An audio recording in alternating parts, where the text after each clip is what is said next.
Muy bien, entonces vamos acá a nuestro texto de apoyo. Y estamos en el Evangelio según Lucas, ¿no es cierto? Estamos en el capítulo 6, ¿no es cierto? Muy bien. Y estamos en el capítulo 6, en el versículo 11, llegamos la anterior semana, justamente a partir de estos dos episodios que ustedes recuerdan que presentaba al Señor Jesús o presentaba una recta final, digamos, de algunos episodios en los que el Señor se enfrentó, digamos, contra algunas interpretaciones, algunas cosas que le contravenían, digamos, o que le acusaban los fariseos, ¿no? Y habíamos visto algunas cosas interesantes de ahí de cómo es que el Señor Jesús tomaba sus decisiones y a la larga pues terminaba diciendo cómo es que se tenía que interpretar bien la ley y demás. ¿De acuerdo? Ahora, a partir de ahí, fíjense ustedes que entramos a un pasaje. Está.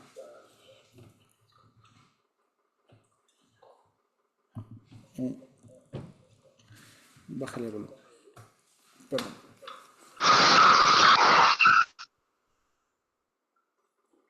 Ahora sí.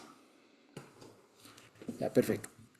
Perdón, entonces, entramos ahora en un pasaje entonces que viene a contrastar con lo que ya habíamos visto la anterior semana por lo siguiente.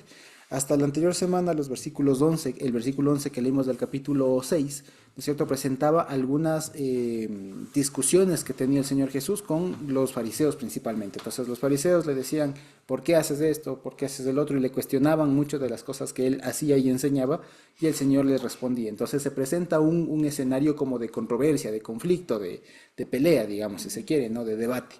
Ahora, en cambio, vamos a ver y gira un poco de ese escenario de controversia a este momento en el que el Señor Jesús va a escoger a sus discípulos, ¿ya? Como nosotros sabemos. Y vamos a ver algunas cosas interesantes de aquí que es bueno saber, ¿de acuerdo? Especialmente, acuérdense que estos pasajes están basados, o digamos, también están recogidos por los otros evangelistas, especialmente por Marcos y por Mateo, ¿ya? Marcos y Mateo también cuentan esta parte. De hecho, Marcos cuenta en un orden diferente, digamos, los hechos, porque aquí ahora vamos a ver lo que ustedes tienen en pantalla aquí, lo podemos ver. Son dos pasajes, por así decirlo, ¿ya? El uno que es cuando el Señor Jesús designa, escoge a sus discípulos, y el otro es como cuando comienza a predicar en la barca, en un llano, ¿no es cierto? Según Lucas, ¿ya? Este pasaje, según Marcos 3, que está ahí en la pantalla, según Marcos 3, pues ocurre al revés. Primero ocurre la predicación, que según Marcos no es como lo dice Lucas aquí en un lugar llano, que parecería que es en una montaña todavía, sino según Marcos sería en la orilla del mar, ¿ya? Primero pasa eso, esa predicación ahí, sanidades, y después el Señor escoge a los discípulos. Aquí Lucas lo hace al revés.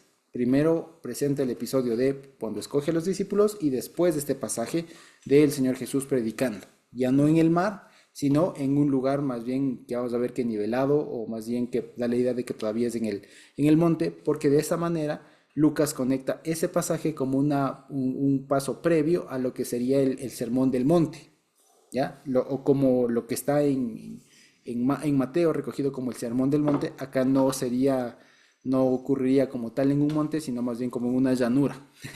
Así que algunos le llaman, por ejemplo, en Lucas, no el sermón del monte, sino el sermón del llano, o de la llanura, o de la planicie, ¿ya? Por el lugar geográfico en donde está. Pero, como les digo, esto es como Lucas va planteando y cómo va él relatando la historia para que tenga un poco más de sentido. Acuérdense que ese es el objetivo de Lucas. Entonces, Marcos lo que hacía era presentar estas disputas con los fariseos, ¿no es cierto? Estas peleas con los fariseos. Después presentaba que el Señor Jesús fue a predicar en el mar. Hay un conjunto de sanidades. Y después de eso está lo de la lista de los discípulos, por así decirlo, ¿ya? Aquí Lucas lo hace al revés. Después de las disputas que tiene con los fariseos, primero presenta a los discípulos y después va con este tema de esta predicación previa, si se quiere, esta aglomeración de la gente por sanidades y demás, que da pie al sermón, por así decirlo. ¿De acuerdo? Eso como dato, digamos, nada más como de la estructura de cómo es que Lucas va presentando los mismos acontecimientos que ya sabemos. ¿De acuerdo? Entonces, vamos a ver. Vamos a leer. Entonces dice, Fíjense ustedes. Dice, aquí les pediría mucho que podamos ir viendo, de pronto si tenemos alguna traducción que no sea la Reina Valera a la mano, pues sería buenísimo, ¿ya? Para algunas partes que me gustaría enfatizar, ¿ya? La primera, entonces dice, aconteció en aquellos días que él fue al monte a orar y pasó la noche en la oración de Dios, y cuando fue de día, llamó a sus discípulos y escogió a 12 de ellos, a los cuales también nombró apóstoles, a Simón, a quien también nombró Pedro, a Andrés su hermano, Jacobo y Juan, Felipe y Bartolomé, Mateo y Tomás, Jacobo, hijo de Alfeo, Simón llamado Celote, Judas, hijo de Jacobo, y Judas Iscariote, que llegó a ser traidor. ¿De acuerdo? Entonces, como les digo, fuera, digamos así, si nos quedamos con lo que dice así, no hace falta en realidad explicar mayor cosa del texto. Si le pregunto a cualquiera de ustedes qué se entiende de ahí, lo que, digamos, sin lugar a dudas me responderían es aquí se está presentando a los discípulos, ¿no es cierto? Ahora, la forma en cómo lo hace es interesante, porque acuérdense que a Lucas es uno de los evangelistas que presenta al Señor Jesús de una manera muy reflexiva.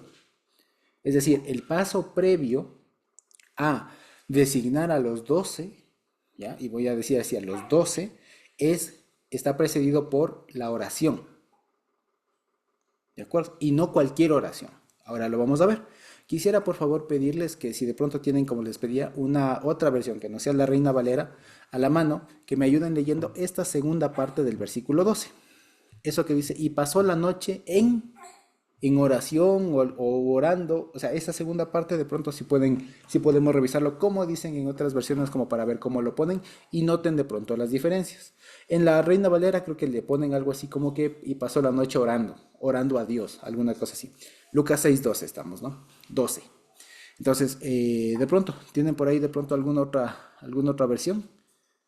¿Sí? Especialmente de esta segunda parte del versículo 12 de Lucas 6. ¿Por ahí?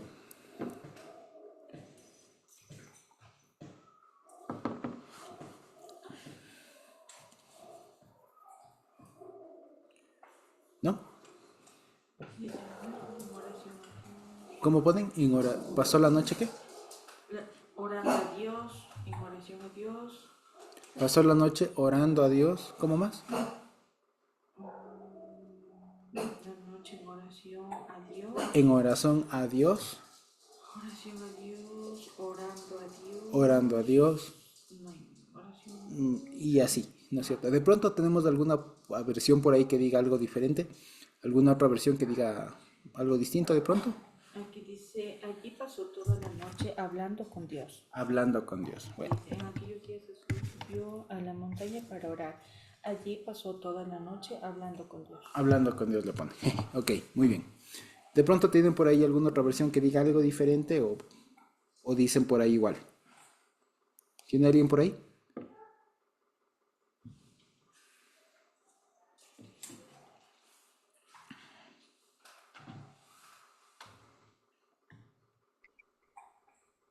Ah, Leo, hermano, dice, yo Por tengo una favor. Biblia que dice, por aquellos días Jesús se fue a un cerro a orar y Ujú. pasó toda la noche orando a Dios.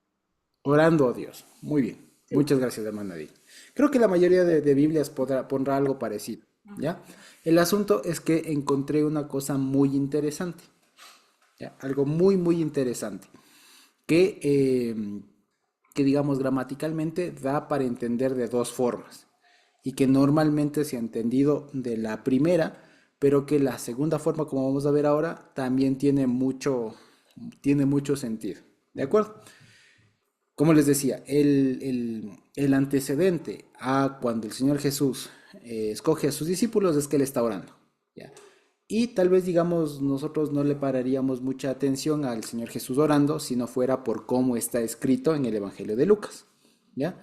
¿Por qué? Porque para nosotros, digamos, no es ninguna novedad, ¿no es cierto? No es ninguna novedad que antes de tomar una decisión, cualquiera de nosotros consultemos al Señor, ¿cierto? Oremos, como normalmente decimos, ¿cierto? Pues es lo más común para nosotros. Si voy a tomar una decisión, antes oro, ¿no es cierto? sea de noche, sea lo que sea, pero antes oro y después entonces decido, escojo lo que sea. ¿Cierto? Entonces para nosotros no es novedad. Pero fíjense que con el Señor Jesús se presenta un problema. ¿Por qué? Porque cualquiera de nosotros ora al Señor, ora a Dios, ¿sí o no? Cualquiera de nosotros ora al Señor y no hay ningún problema ahí de a quién se ora. El problema se da con el Señor Jesús. ¿Por qué? Porque, digamos, o para nosotros se da un problema, ¿ya? Un problema, digamos, que se soluciona de algunas maneras, ¿ya? ¿Por qué se da el problema para nosotros? Para quienes sostienen que Dios es trino o múltiple, digamos así, ¿no? Aquí no hay ningún problema de que el Señor Jesús esté orando, ¿no es cierto? Y que diga que el Señor Jesús está orando a Dios. ¿Me explico? Para quien, por una vez más, ¿por qué? Porque se entendería que, bajo, por ejemplo, la doctrina de la Trinidad, ¿no es cierto? El Señor Jesús está orando a Dios Padre. Entonces, si sabemos y si se concibe que Dios son tres, no hay ningún problema. Que Jesús esté orando con el esté orando al Padre, dirigido al Padre. Pero para nosotros viene un problema, porque nosotros sabemos que aquello de la Trinidad no es lo más adecuado. Y hemos dicho muchas veces que Jesús es Dios. Y cuando nosotros decimos que Jesús es Dios, ¿cómo es que puedo entender esto que está diciendo de que Jesús, o la idea en general de que Jesús oraba? Se hace un problema. Porque si no, porque diríamos, o a veces se caen algunas cosas, ¿no? Como algunas inquietudes como del tipo, Jesús se pedía a sí mismo. ¿Y cómo va a orar a Dios si Él es mismo Dios? ¿Se oraba cómo? Se da un problema. No sé si lo vemos hasta ahí. ¿De acuerdo? Ahora, hay una solución y es que aquí se puede entender de la siguiente manera. La última frase, ¿ya? Digamos, la última frase es la que nos da mucha información. Esta frase de aquí que la voy a poner en negrita por el momento. ¿Sí? Permítame un ratito.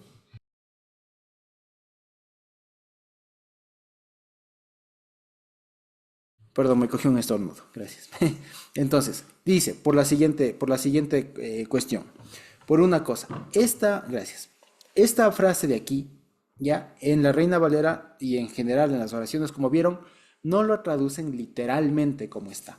Si nosotros vemos en cualquier Biblia textual, y de pronto, si por ahí alguien tiene una Biblia textual, una Biblia literal que traduzca casi palabra con palabra, van a darse cuenta que dice algo así como lo que está aquí en pantalla, que dice, pasó la noche en la oración de Dios.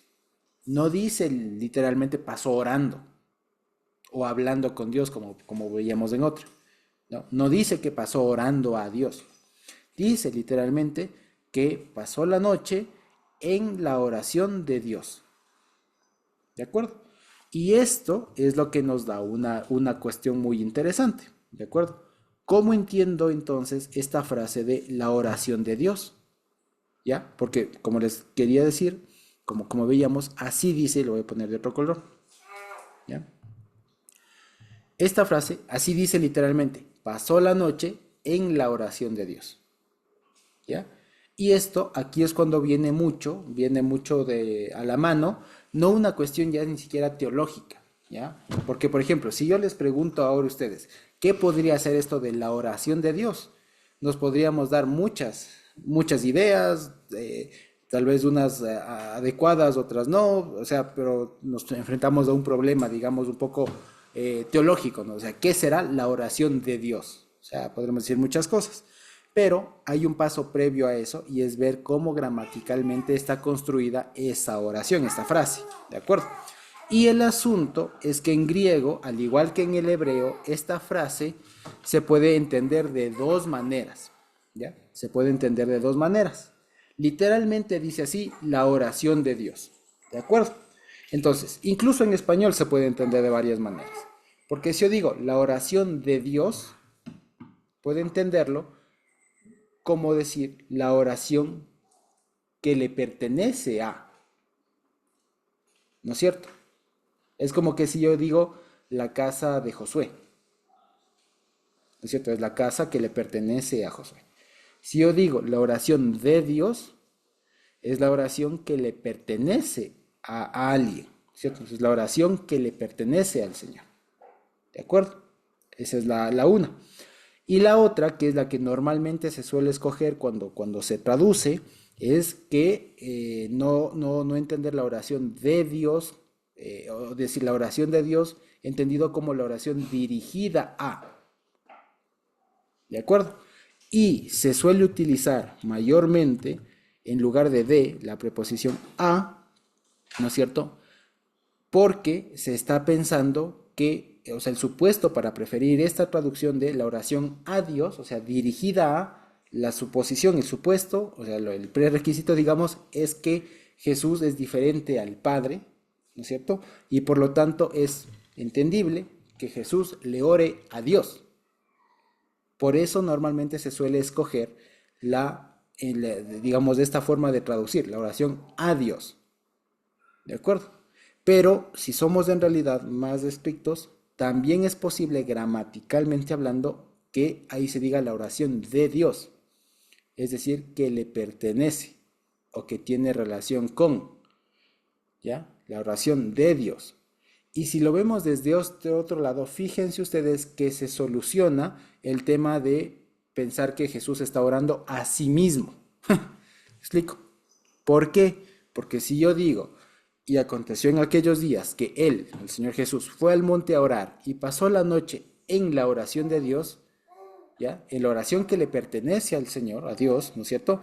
Ya no estoy diciendo que se fue a orar a hacer una petición a alguien, sino que estaba en un sistema, digamos, en una forma de orar que le pertenece al Señor, que es auténtica de Él.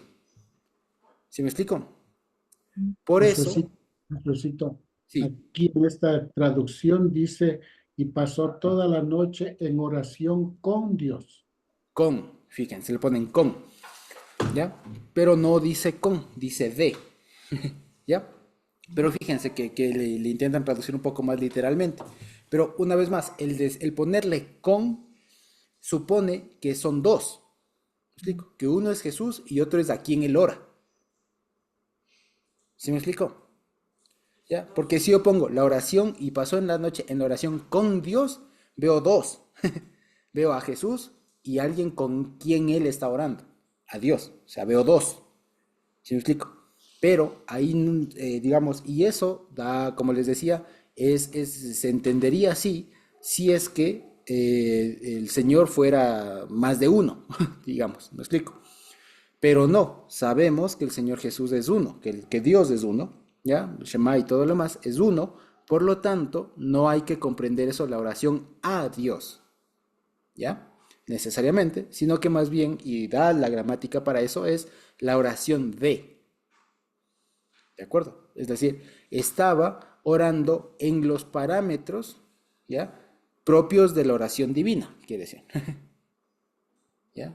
O sea, estaba orando de la manera como se debe orar. Es lo que quiere decir en pocas palabras.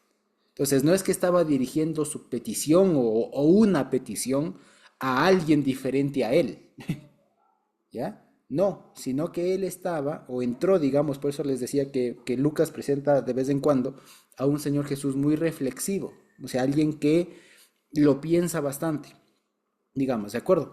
Y él lo que hace en este caso, y como lo pone Lucas, y es posible entenderlo así, es decir, él viene y pasa la noche en un ambiente de oración conforme él mismo había establecido. O sea, la oración de Dios, la oración que le pertenece a. ¿De acuerdo? Estas dos cosas, como les digo, tienen nombres técnicos, si ustedes quieren, en la gramática del griego. ¿Ya? Cuando si yo digo la oración a Dios, se suele decir que es un genitivo objetivo. ¿Ya? Y cuando digo la oración de Dios, es lo que se suele llamar un genitivo subjetivo. ¿Ya? Pero para no hacernos lío con la gramática, simplemente quedémonos con lo que les he comentado, ¿ya? Es la oración de Dios, es decir, y esto entendido como ese parámetro, digamos, o ese ambiente, ¿ya? En el que se ora conforme digamos, los parámetros que el Señor ha dado para la oración.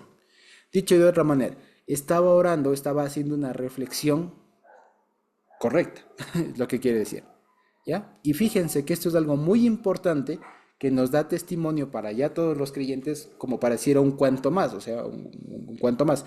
Si el Señor Jesús no dejó de reflexionar antes de escoger a sus discípulos, cuánto más, cuánto menos nosotros. O sea, si el Señor Jesús tampoco se tomó sus decisiones a la ligera, es lo que quiere decir. Porque cuando aquí una vez más hablemos de la oración de Dios, no pensemos en una petición, en un ruego o en una súplica o en un juicio necesariamente, sino en este caso está hablando en el contexto de una reflexión. ¿Me explico? Está calculando mucho, si se quiere, ya por utilizar un verbo, ya si de pronto como para dar un sinónimo de reflexión en ese sentido. Entonces el Señor está calculando, está meditando, está, si se quiere, cavilando mucho, ya está urdiendo un plan, si se quiere, ¿de acuerdo? Está cavilando mucho cuáles serán los mejores o los aquellos que deben ser escogidos como los 12. No era una decisión así nomás que tomar a la ligera. Y tampoco, y esto como les digo es algo muy importante porque nos presenta, como les decía, a un Dios muy reflexivo. No es un Dios loco, no es un Dios que a la primera dice, ah, sí, tú, fuera, tú, y tú, y tú, y tú. No, sino es un Dios que se la piensa mucho antes, y por así decirlo, de manera muy pedagógica, evidentemente, ¿no? Pero nos presentan al Señor Jesús que previo a designar a sus discípulos pasa toda una noche cavilando. Es decir, no fue una decisión fácil. ¿Me explico? ¿Ya? Eso. Hermana Dina. Sí, hermano Josué, disculpe. Sí, por favor. Y usted dice que, bueno, aquí en el versículo dice, y pasó la noche en la oración de Dios. Ujú. Ya, entonces nos queda claro que Jesús no estuvo orando, no hizo muchas oraciones para llevarse toda la noche, ¿no? No hizo eso, sino que él, por ejemplo, en la Biblia tenemos la oración que nos dejó nuestro Padre Celestial, que es el Padre Nuestro. Entonces yo lo entiendo en esa forma, que Jesús se pasó toda la noche rezando el Padre Nuestro, porque esa es la oración de Dios. Es así como debo de entenderlo. No, no necesariamente. El Padre Nuestro, lo que lo que conocemos como el Padre Nuestro, digamos, es un tipo de oración, pero no es Ah, la oración, ¿ya? es un tipo de Es oración. un Ya, muy tipo bien. de Yo oración. pensé que esa era la oración que Dios había dado para que nosotros nos dirigiéramos a Él, ¿no? Y Claro, así porque en la oración, porque sí que está feíto ese artículo la, claro. ¿sí? Sí, Ya hemos de llegar allá cuando le pregunto a los discípulos, enséñanos a orar. Y hemos de ver cómo es. exactamente, sí. ¿Ya? Pero el Ah, asunto, como les digo, es justamente eso. La oración, como hemos visto, la oración no es solamente digamos, es más, va más allá de recitar, de repetir algunas frases, digamos. Es mucho más complejo que eso. ¿De acuerdo? pero si usted aquí ha puesto con rojo, oración de Dios, Ujú. entonces quiere decir que hay una oración específica que Jesús se pasó orando toda la noche. No necesariamente, por eso le decía, cuando decimos aquí oración de Dios, no me refiero a un texto, me refiero, si se quiere, a un momento. ¿Ya? A un ambiente, ¿ya? Es como cuando, por ejemplo, ¿qué les digo? Es más o menos como cuando, por ejemplo, ustedes dicen, cuando alguien fallece, por ejemplo, y es alguien conocido y todo el mundo se entera y dicen, hagamos un minuto de silencio. Entonces, claro, ahí se crea, es un ambiente de respeto, de remembranza de la persona que ha fallecido, etcétera, y se crea, no sé si ustedes si ahí se dan cuenta, un ambiente. O sea, unas condiciones, toda una cuestión ahí, durante un minuto o más o menos, lo que fuera. Pero es eso. Entonces, cuando hablamos de la oración de Dios, no me refiero, o no es un texto, ¿ya? No es un Específico. conjunto de versículos. Es más bien todo el ambiente, todas las condiciones que Dios ha determinado para orar. Ya. Muy ¿De acuerdo? bien, pero yo tengo la Biblia Internacional, dice, se pasó toda la noche orando a Dios. Ajá. ¿Y Ujú. ahí cómo lo entendemos? Eso es justamente lo que les comentaba. El asunto es que si es que uno traduce, ya, primero que literalmente no dice así, ¿ya? ¿Por qué le ponen que pasó la noche orando a Dios? ¿Ya? ¿Por qué? Porque por lo general los traductores o quienes traducen la Biblia vienen o tienen algunas ideas ya propias, digamos, ¿cierto? Entonces, ¿qué pasa? Si el traductor digamos, concuerda con la teología de la Trinidad, por ejemplo, evidentemente que va a leer oración a Dios, porque no le va a hacer problema que el Señor Jesús esté orando a alguien más. ¿Me explico? Pero, Claro, pues es que pero ¿qué pasa? yo así entendía, hermano Josué, yo sí entendía. Este Exacto. versículo siempre lo había escuchado y lo había leído, pero esa versión que dice, se pasó la noche orando a Dios. Claro, es que ahí hay un problema. Por eso le digo, si es que entendemos así, hay un problema. Porque sabemos que Dios no son tres, no son cuatro, no son cinco, no son dos. Dios es No, claro, uno. Dios claro, es uno. Por lo claro. tanto, y Jesús es Dios y Dios es uno, ¿a quién va a orar? Ahí sí ¿Me ya me la... explico? Sí, sí, ahí sí está. Esa es la cuestión, ¿ya? Entonces, si es que yo digo, si Jesús es Dios y se pasa toda la noche orando a Dios, ¿cómo? Se está orando Claro, así. entonces ahí, exactamente, ahí ya está especificando que hay otro ser. Exactamente, eso es lo que, Ah, justamente eso es ya. lo que estamos viendo. Y el asunto es que, una vez más, ahí no dice literalmente, se pasó la noche orando a, no dice así literalmente. Eso es como le han traducido, ¿de acuerdo? Ya, Que no muy está bien. mal, ¿ya? Es una opción, si vale la pena decirlo, es una opción gramaticalmente correcta, sí es cierto. Pero si queremos ser mucho más fieles con la versión literal de este versículo, hemos de preferir poner pasó la noche en la oración de Dios. ¿Me explico? Ya, A muy partir de ahí bien. es que podemos ver esto otro que Muy, estamos viendo. Sí, eso. Entonces, no, y si es que podemos, si es que hace falta repetirlo, lo repetimos, no hay problema. La idea es que quede claro esto, porque como les digo, se levantan muchas dudas, por ejemplo, en otros momentos, más adelante, como el huerto de Getsemaní, por ejemplo, cuando dice Padre, y cualquiera dice, pero ahí clarito está orando alguien más. ¿Explico? Eso, por ejemplo, tiene otra explicación. Pero aquí, lo que quiero decir es que ahí no dice o no es preferible leer pasó la noche orando a Dios, porque aquí gramaticalmente el texto, incluso en griego, da, es posible y no es incorrecto, no es que nos estamos inventando alguna cosa, nada. Se puede leer, pasó la noche en la oración de Dios. Entendiendo entonces que el Señor Jesús, como les decía, pasó toda la noche meditando, cavilando, ¿no es cierto? Previo a escoger a sus 12. ¿Ya? Eso, como les decía, ¿qué es a la larga? Más allá del versículo y de si dice D, de si dice A, ¿cuál es el asunto? Que Lucas pone el énfasis en que el Señor Jesús no se tomó la decisión a la ligera, que la decisión de a quién o a quiénes escoger como sus 12 fue una cuestión que mereció toda una noche de meditación, de reflexión. ¿Sí? Eso es lo que quería resaltar más. Y que no es que Jesús se pasó orando a alguien más, porque Él es Dios, no puede orar a alguien más, no se puede orar a sí mismo, necesariamente, ¿ya? Pero sí pasó en un ambiente, si se quiere, ¿qué se diría? Como en las circunstancias óptimas de la oración, si se quiere, ¿ya? Es decir, pasó una noche muy reflexiva, pasé una noche pensando, cavilando mucho. Si ustedes quieren, como por ser muy pedagógico, ¿no? Cavilando todas las posibilidades, viendo todas las cosas, viendo cuál es la mejor, digamos así, tomando la mejor decisión posible. Una decisión muy sesuda, muy pensada, muy razonada, si ustedes quieren. ¿De acuerdo? Y como les decía, esto nos enseña mucho que el Señor Jesús no se tomaba las cosas a la ligera. No es que simplemente apareció y dijo, a ver, ¿quiénes están aquí? Todos tú. Ya, ¿cuántos están? 11, a ver, uno más, tú. No, no fue así. A estas 12 personas que van a quedar aquí con nombres, las escogió luego de un proceso, según Lucas, de al menos una noche de haberse pasado meditando, de haberse pasado orando, es decir, reflexionando. No fue una decisión así al azar. ¿De acuerdo? Eso es lo primero. Y dice, y cuando fue de día, o sea, esa noche no durmió el Señor. Si lo vemos, esa noche no durmió.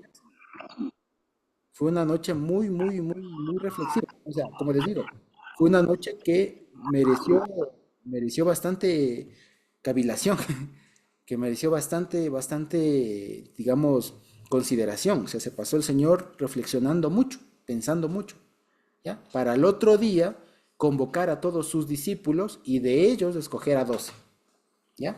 Y vale la pena decirlo. Aquí enfrentamos otro pasaje. Normalmente, para nosotros, nuestro lenguaje, a veces no distinguimos entre apóstoles, discípulos y los 12, pero al parecer son tres grupos diferentes, ¿ya? Uno más grande que otro. Discípulos son un montón de gente, es todos aquellos que aprendían del Señor Jesús. Discípulo, acuérdense ustedes que es un estudiante, un aprendiz de alguien, ¿ya? En este caso del Señor Jesús. Entonces, los discípulos eran un montononón, ¿de acuerdo? De entre los discípulos, escoge en este caso a 12, que vale la pena decirlo, así sería como se llamaron o como les identificaron en un momento, los 12. Y si ustedes recuerdan, por ejemplo, hay un pasaje allá en 1 Corintios 15, si no estoy mal, 5, de pronto alguien le puede leer, que ahí Pablo hace alusión a eso, ¿ya? Primera a los Corintios 15:5. Pueden verle de pronto, por favor, para que vean este que se le llamaba los 12, ¿ya?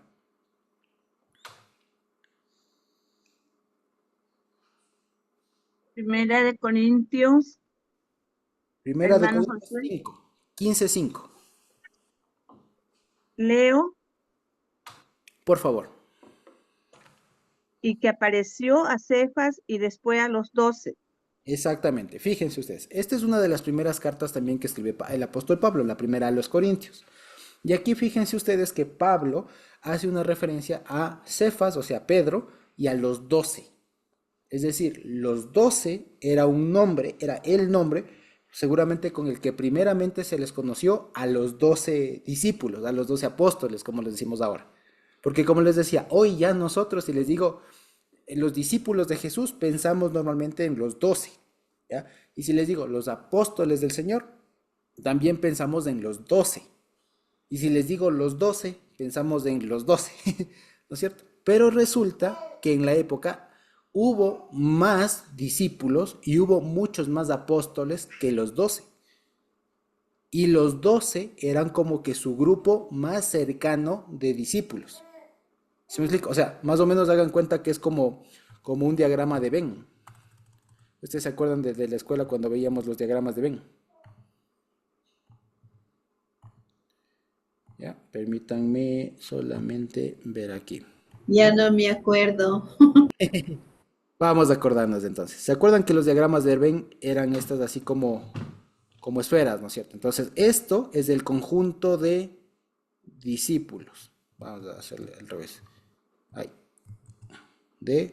Este es el conjunto de discípulos, ¿ya? Más grande. Dentro del Eran conjunto de entrelazados, discípulos, ¿perdón? ¿Mande? eran entrelazados ahí el otro círculo. Más o menos. Sí, esa es una forma de diagrama de Venn. Ahora vamos a ver otra, ¿ya? Entonces, dentro del conjunto de los discípulos había otro conjunto un poco más pequeño que eran los apóstoles, ¿ya? Y dentro de eso de los apóstoles había uno más chiquito que eran los 12. ¿De acuerdo? ¿Por qué? Porque discípulos, el Señor Jesús tuvo un montón de discípulos.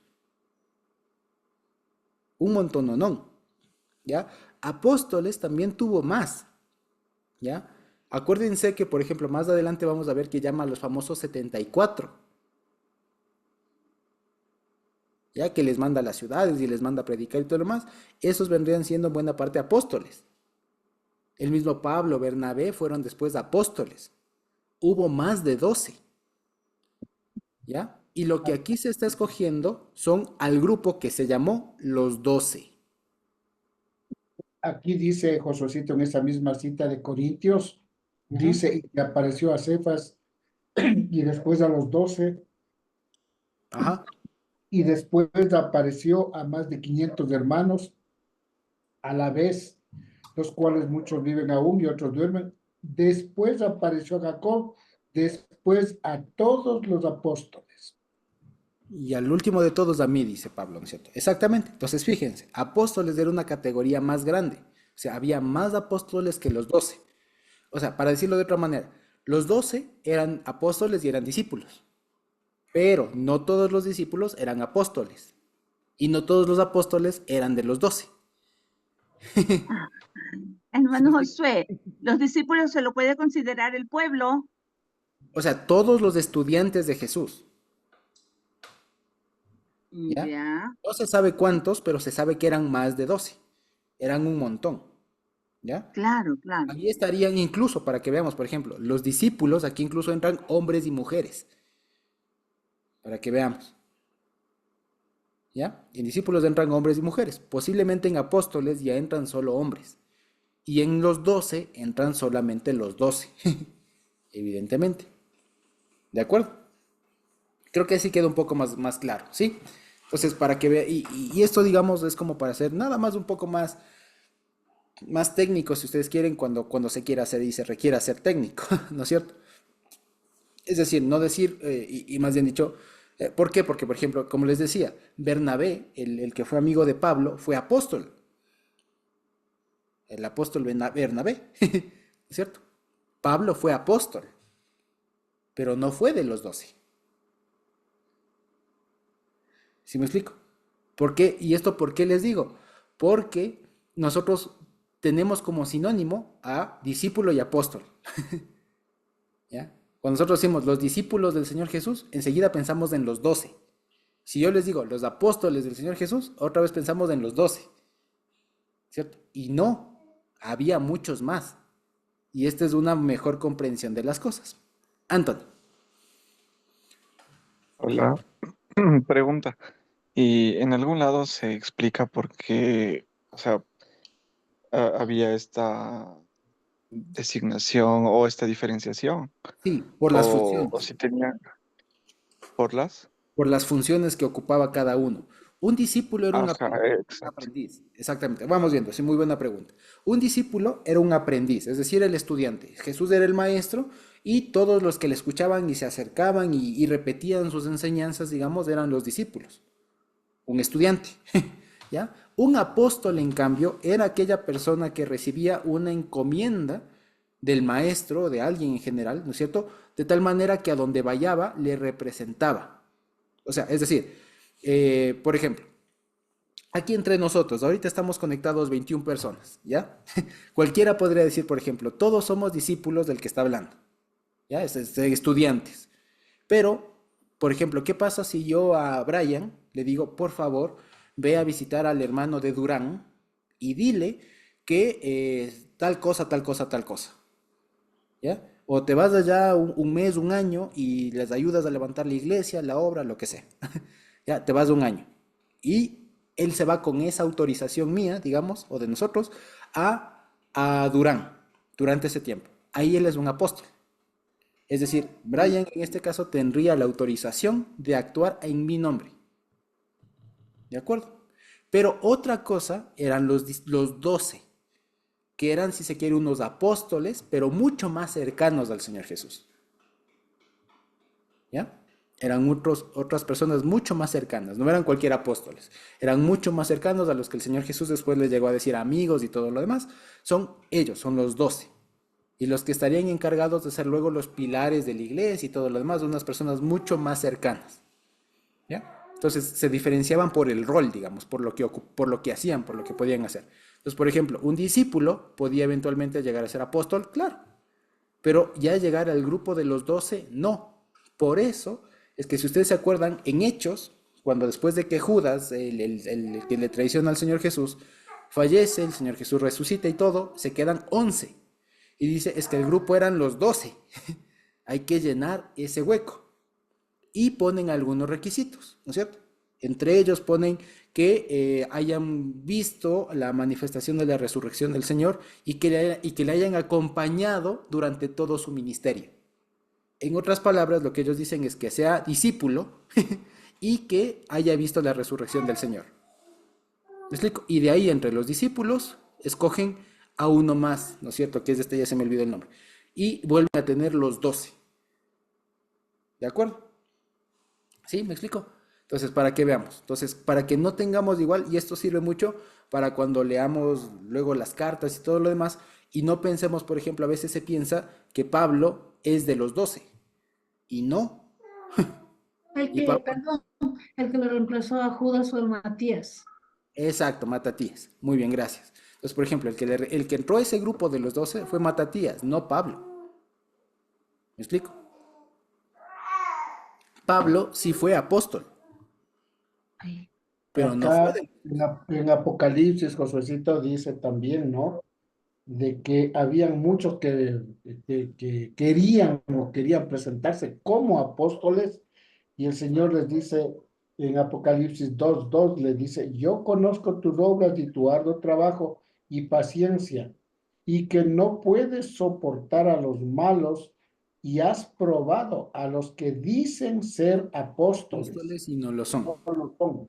Ujú. Entonces ahí alguno de pronto hacía alguna cosa y decía, soy apóstol, como Claro, lo hay ahora también que está saliendo unos cuantos que ya no les gusta mucho el término pastor, es reverendo, ya no gusta mucho eso, entonces soy apóstol. claro, claro. O sea, digamos, exactamente. Entonces, fíjense, el asunto es que un apóstol era una categoría de discípulo.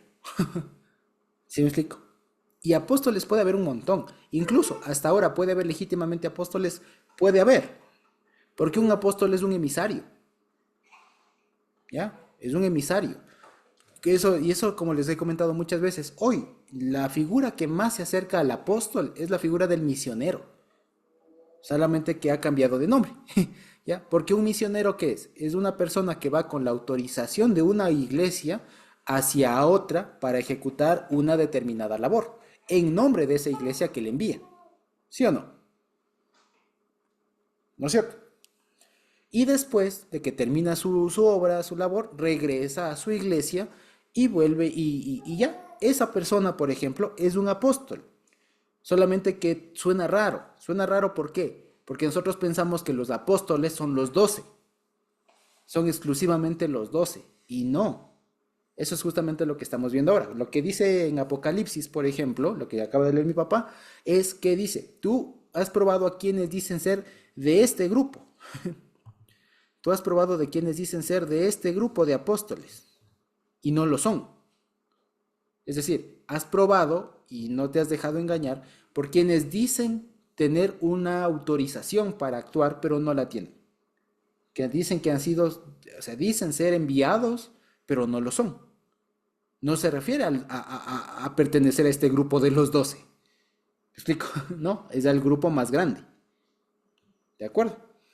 Eso. Entonces, por ejemplo, hoy, por eso les ponía el ejemplo.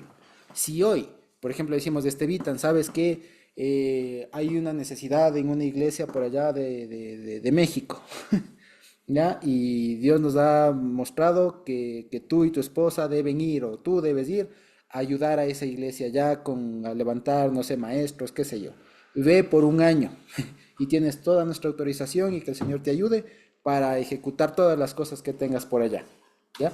Ahí el Estevitan estaría siendo un apóstol, ¿ya? ¿Me explico? ¿Ya? Hoy llamaríamos misionero.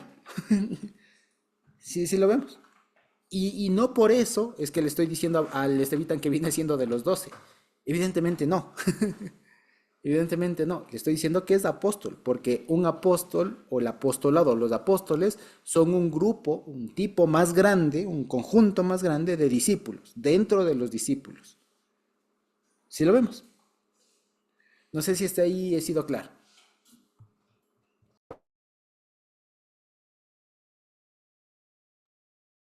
hermano Josué, los apóstoles recibían una misión a realizarla, ¿verdad? Exactamente. ¿No será que de ahí vino la palabra misionero? Puede ser que Se de le ahí haya llamaba venido. misionero a los que venían a dar la palabra de Dios, a los que desconocían, ¿no? Era Claro, un apóstol. Ay, claro. hermano Josué, le digo que yo estoy feliz, porque yo sí pensaba que apóstol era lo mismo que discípulo, y los 12, ahorita los he escuchado, eso los 12 no sabían. pero sí de los discípulos y de apóstoles yo pensaba que era lo mismo, ¿no? Eran lo mismo, pero mire, ha sabido ser totalmente diferente. Los unos son estudiosos, los otros son emisarios y los 12 son más que un apóstol. Muy bien, Es, me gusta. Muchas exacto. gracias. Muy bien. La resumido y mejor que eso no lo puedo hacer. Josécito, Sí, aquí en Efesios 4:11 es lo mismo, y él mismo constituyó a unos apóstoles, a otros profetas, a otros evangelistas y a otros pastores y maestros, a fin de exactamente. perfeccionar a los santos para la obra del ministerio. Exactamente. Ese versículo en este diagrama, ¿cómo se le podría entender? De la siguiente manera, haciéndole más grande el círculo nomás. Digamos así. Entonces, dentro del conjunto de discípulos hay unos que son apóstoles, hay otros que son evangelistas, hay otros que son, ¿qué dice? Maestros, hay otros que son pastores, hay otros que son tal. ¿Me explico? Es eso. Entonces, todos somos discípulos, somos estudiantes del Señor, pero dentro de la iglesia tenemos diferentes roles. El que enseña, Josécito, sí. antes de seguir avanzando, Ujú. de esto del inicio, de lo que dice en Lucas 6:12, en aquellos días él fue al monte a orar y pasó la noche orando a Dios. Y nosotros realmente todavía tenemos la mente, eh, como es que dice, ah, antiguamente, como nos enseñaron, y pensábamos que era Dios y Jesús son dos personas diferentes. Ujú. Entonces, mientras nosotros no nos saquemos de eso de nuestra mente, de este chip de que Dios y Jesús es una sola persona, no podríamos entender de que, como dice, ¿no? Y dijo usted, dice, pasó la noche en oración de Dios. Y yo Exacto. me preguntaba, decía, ¿cómo? Es como que yo me dijera, a ver, Eugenia, vamos a orar por como tú oras. O cuando ya después usted dice de que él pasó como reflexionando, pensando de que cómo lo va a hacer o cómo va a escoger a esas dos personas que van a seguir los pasos de Jesús. Ujú. Entonces yo decía, es como cuando nosotros estamos pasando o tenemos que tomar una decisión y nos pasamos pensando, y ahora cómo lo hago, cómo voy a hacer. Por ejemplo, a mí me pasa eso, ¿no? De que cuando empiezo a hacer mis cuentas, digo, Dios mío, ¿y ahora qué voy a hacer? A ver, voy a hacer esto, voy a hacer el otro. Así mismo estaría Jesús pensando de que, ¿cómo? Porque anterior a esto dice, en el 10 dice, y mirándoles a todos alrededor, dijo al hombre, extiende tu mano, y él lo hizo así, y su mano fue restaurada. Esto está hablando del hombre que tenía la mano mal. Y ellos se llenaron de furor y hablaban entre sí qué podrían hacer contra Jesús. Entonces, habiendo el versículo 11, los fariseos, no es que se le seguían, estaban pensando cómo hacerle, y Jesús a lo mejor estaba en eso, en el monte, se apartó de la gente, se apartó de la gente, como nosotros a veces nos apartamos también de la gente que vemos que es mala, o yo puedo decir ahora, hoy me pasó algo, ¿no? De que estaba ahí esperando el bus para irme a San Martín, y esto es en el puente de Guajalón más arriba, ¿no?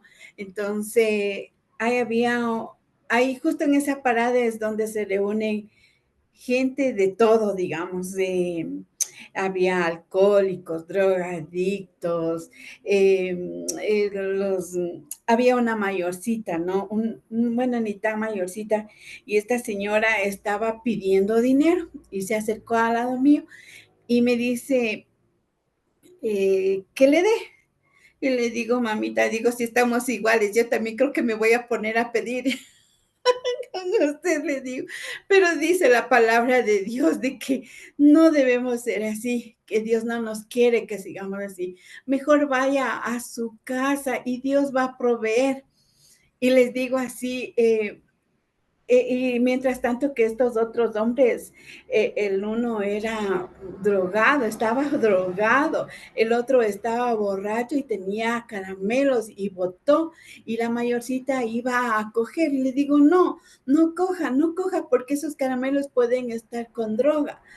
Entonces, creo que en esto de lo que usted está diciendo, que Jesús estaba orando o pensando o meditando, es también como a nosotros nos pasa. Y mientras no cambie este chip aquí de que Jesús y Dios es una sola persona, todavía voy a estarme, o no sé si les pasa a los otros hermanos, eh, de que, ¿cómo puede estar orando para sí mismo? Entonces, no sé, eso es lo que quería expresar. Sí, muy, muy bien, hermana Juanita, tal cual. Lo que usted ha dicho es así. Por eso les decía, si es que, y digamos, estas cosas que a veces uno a veces como que parece que se complica son por lo que, por cómo está escrito, ¿no? Y que creo que es bueno lo que usted ha dicho, mi hermana Juanita. Es bueno que tengamos siempre, digamos, tengamos siempre presente que el Señor es uno. Y ya a partir de eso vamos a ver cómo se puede ir explicando luego los pasajes en los que parece que el Señor Jesús habla a Dios o se dirige a Dios como que si fuera otra, o alguien más. ¿De acuerdo? Entonces, en este lo hemos visto así. Y creo que también ha quedado claro este tema de cómo es esta diferenciación entre discípulo, apóstol y este grupo de los 12, ¿no es cierto? Bien, entonces creo que dicho eso, puedo borrar esta partecita de aquí. ¿Ya? Muy bien. Vamos acá. Entonces, ahora vamos a la lista, ¿no? Entonces, fíjense, por eso decía, llamó a sus discípulos. Llamó a sus discípulos y de ellos escogió a 12, a los cuales también nombró apóstoles. Sí, sí, lo vemos ahora. ¿Ya? Dice, ¿a quiénes?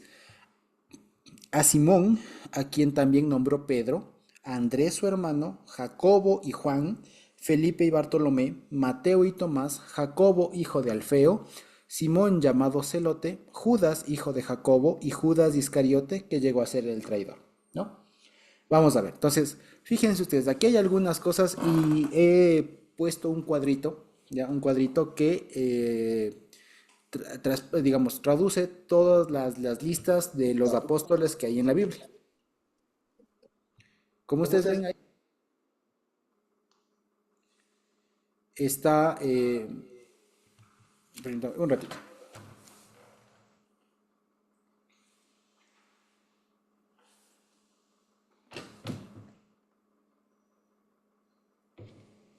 Ahí sí, perdón. Entonces, como ustedes ven, son 12 personas, ¿no es cierto? Y aquí hemos puesto, como les decía, las listas, o digamos, los pasajes en donde están recogida esta lista de apóstoles, ¿de acuerdo? Son por orden más o menos, digamos, ¿no? En Marcos 3, en Lucas 6, la que estamos viendo, en Hechos 1 y en Mateo, ¿de acuerdo? Es en donde están recogidas las listas de nombres.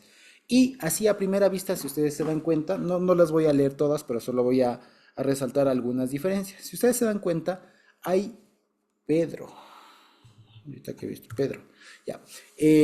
Resulta que si ustedes se dan cuenta, es como que si estuviera redactadas estas listas a partir de tres grupos de 4 personas. ¿Por qué? Porque los que encabezan estos bloques de 4 personas son los mismos.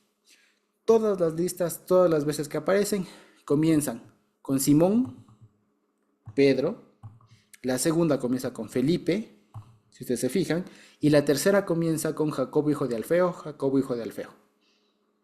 ¿De acuerdo? Y luego ya en el medio va variando. Por ejemplo, en Hechos 1 comienza Felipe, Tomás, Bartolomé, y en Lucas está Felipe, Bartolomé, Mateo, Tomás. ¿Ya? Igual en Mateo se va variando el orden. Y no se diga la última lista, que comienzan ya a cambiar bastante los nombres. ¿De acuerdo? Entonces, ¿qué pasa? Y aquí hay una cosa muy, muy interesante, ya muy interesante que pasa. A veces nosotros pensamos, y de pronto con todo lo que hemos estudiado en todos estos años, a veces nosotros pensamos que este grupo, por así decirlo, esta institución que se formó de los 12, fue la que llegó a predicar y como que impactar mucho. Pero siempre ha llamado la atención esto. Porque es que, por ejemplo, a algunos, no, a algunos se les cambia el nombre en los diferentes libros de la Biblia, ¿ya? Por ejemplo, aquí por ejemplo, aquí Tadeo aparece en Marcos, no aparece en Lucas, no aparece en Hechos y aparece con otro nombre, según algunos textos, en Mateo, ¿ya? Por ejemplo, a este Simón el cananayos, como se le suele poner, o el cananeo, que a veces le ponen en Mateo, no aparece en Hechos y no aparece acá tampoco en Lucas, ni aparece y vuelve a aparecer en Marcos, ¿ya? Por ejemplo. Entonces, hay algunos que no aparecen como tal, ¿ya? No aparecen así tal cual, ¿ya? Por ejemplo, igual, Simón el Celote aparece solamente en Lucas, pero no aparece en Mateo ni en Marcos.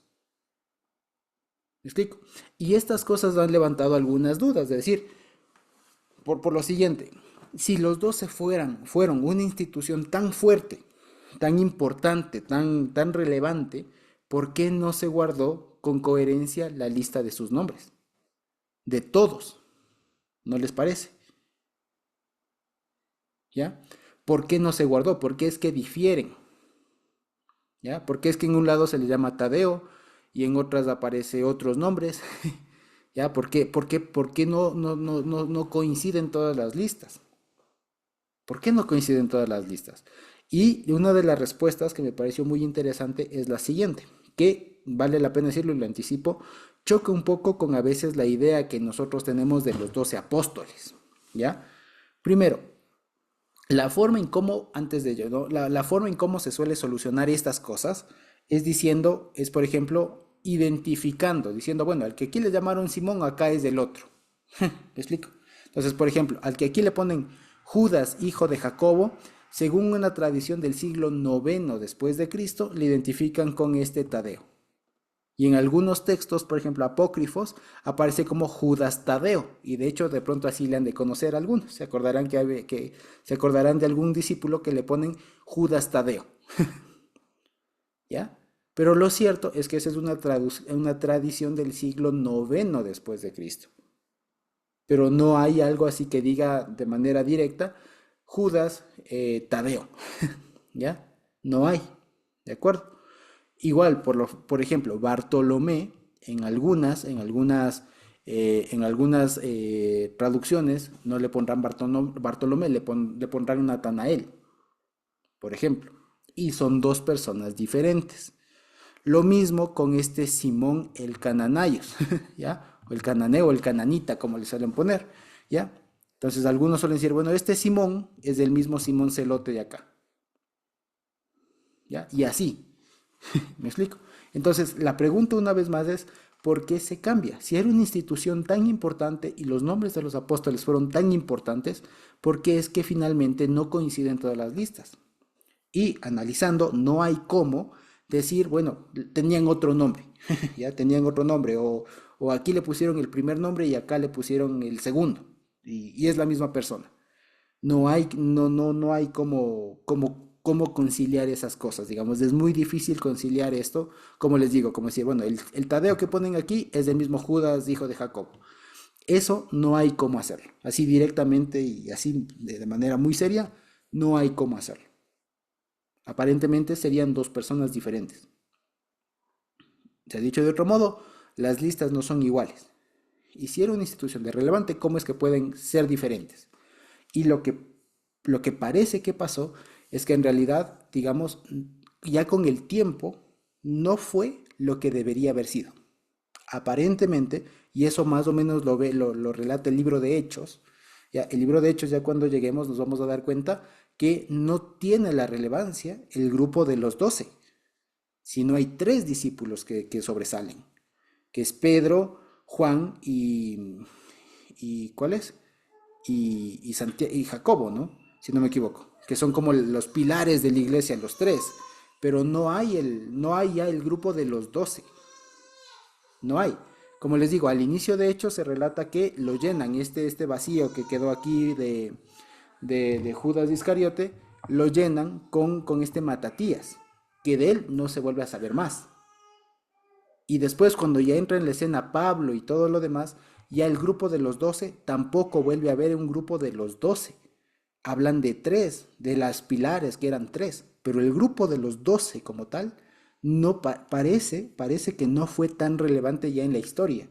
Tanto fue así que al momento en el que se estaba escribiendo Lucas, ya había dudas, digamos, o ya no había certeza, o ya no cuadraban, o ya no había certeza de los nombres de todos. ¿Me explico? Eso parece ser. Y por eso es que, digamos, de otra manera, se explica cómo es que fue tan relevante también la presencia de un Pablo, de un Bernabé, de un Apolo, ¿ya? Que iban predicando, iban en ellos haciendo, digamos, las labores y tal. No que los otros no lo hayan hecho, solamente que la institución, así este grupo de los 12, como lo habría proclamado el Señor Jesús, parece que se rompió incluso desde que Judas traicionó. Y desde ahí no volvió a fungir, así a funcionar como debería haber funcionado la institución de los 12. Prueba de ello es que no se recuerdan los nombres tal cual. ¿Ya?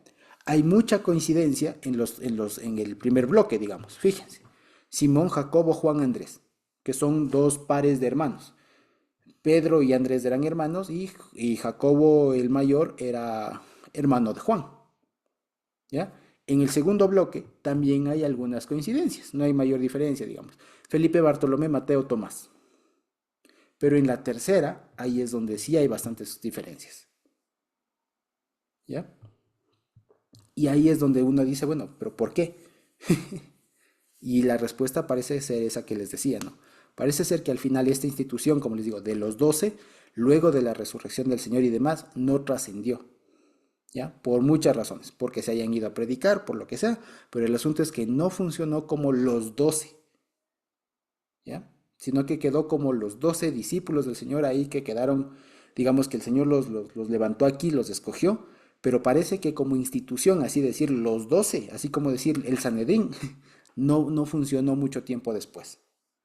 Seguramente por las predicaciones, se me ocurre ahora, ¿no? Tal vez porque cada uno después fue a predicar por diferentes lados, seguramente ya no funcionó como los 12.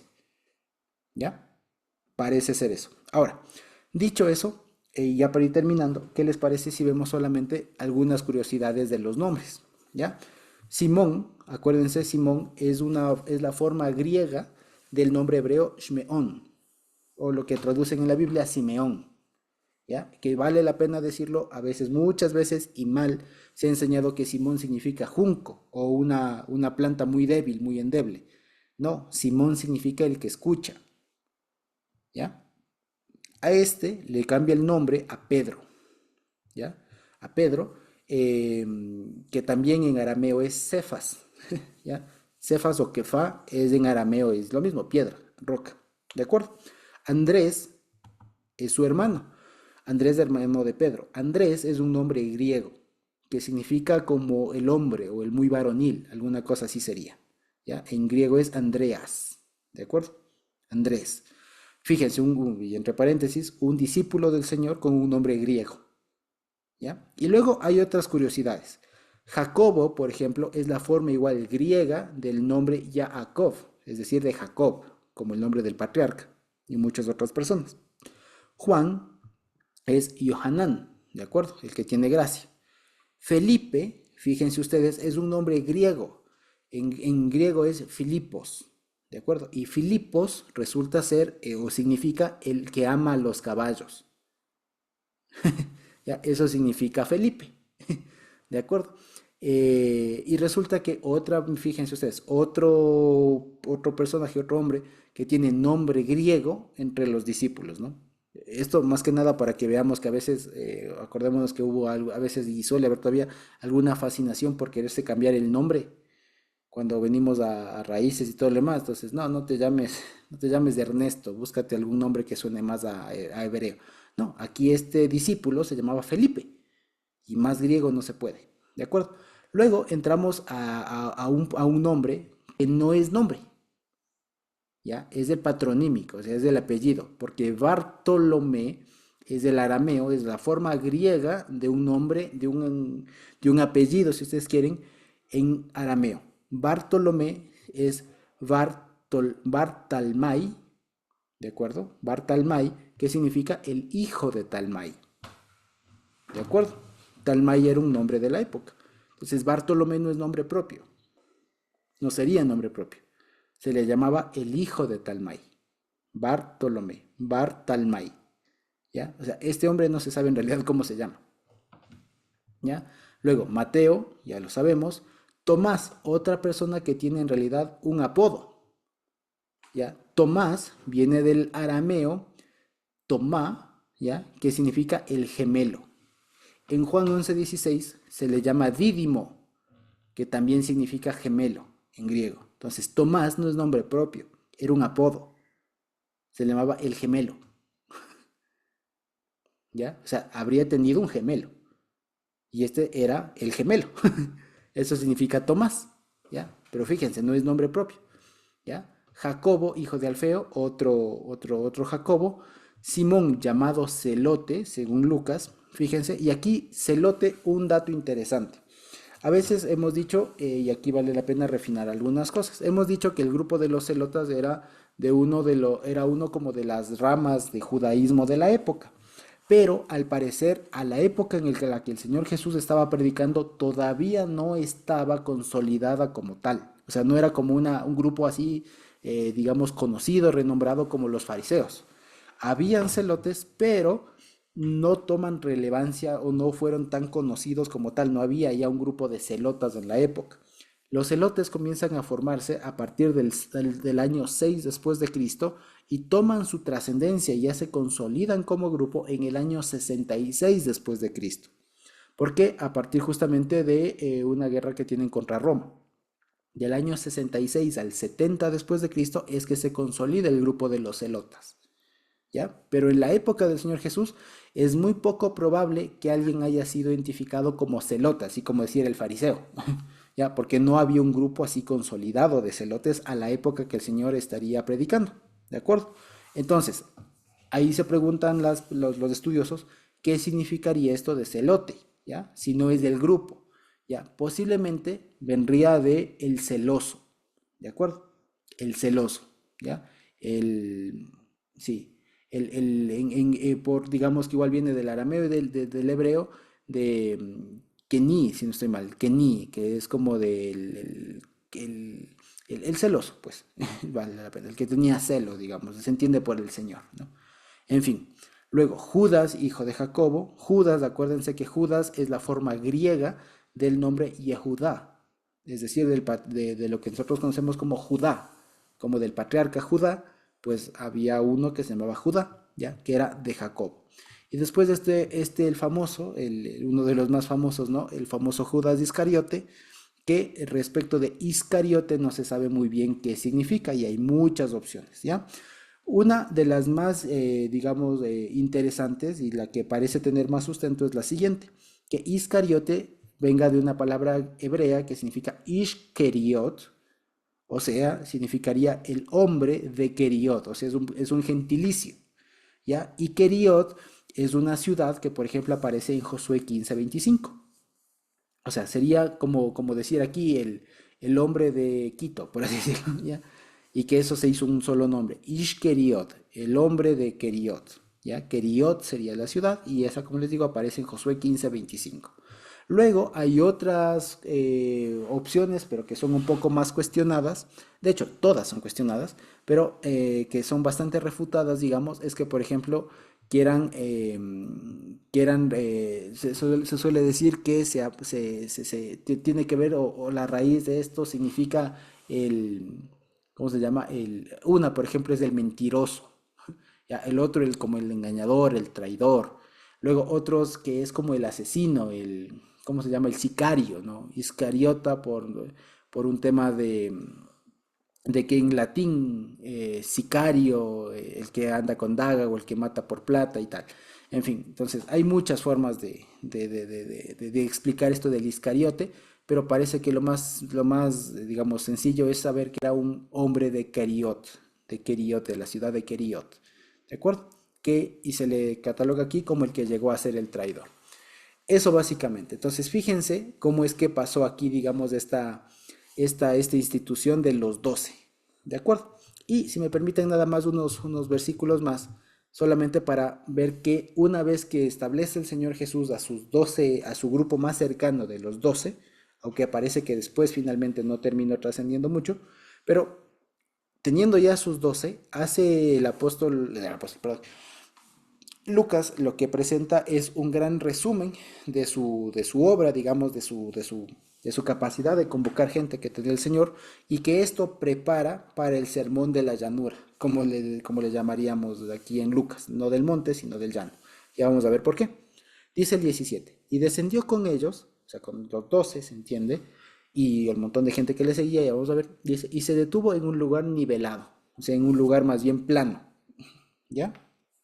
Y había un gran grupo de discípulos suyos y una gran multitud de gente de toda Judea, de Jerusalén y de la costa de Tiro y de Sidón, que había venido para oírle y para ser sanados de sus enfermedades, y los que habían sido atormentados por espíritus inmundos eran sanados.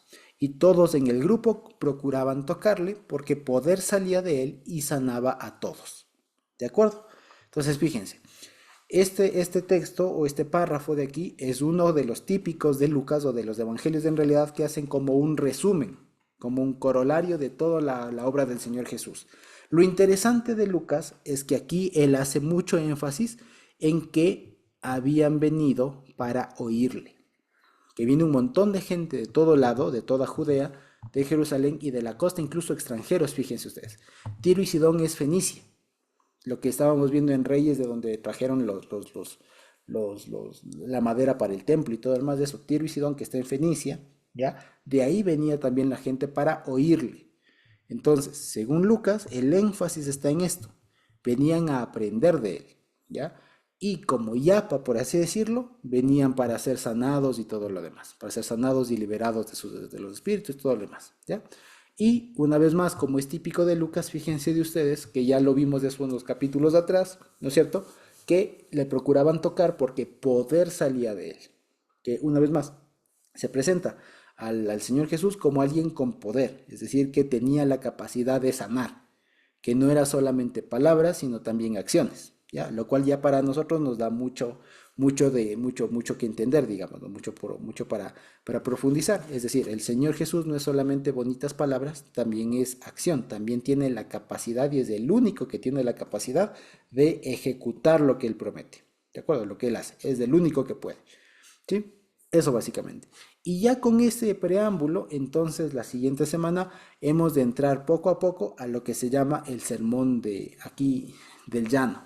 ¿Por qué del llano? Porque aquí no le presentan al Señor Jesús en una montaña, más bien dice que descendió de ellos, descendió con ellos, descendió del monte, ¿no? Y se detuvo en un lugar más bien nivelado, más bien plano, ¿no es cierto?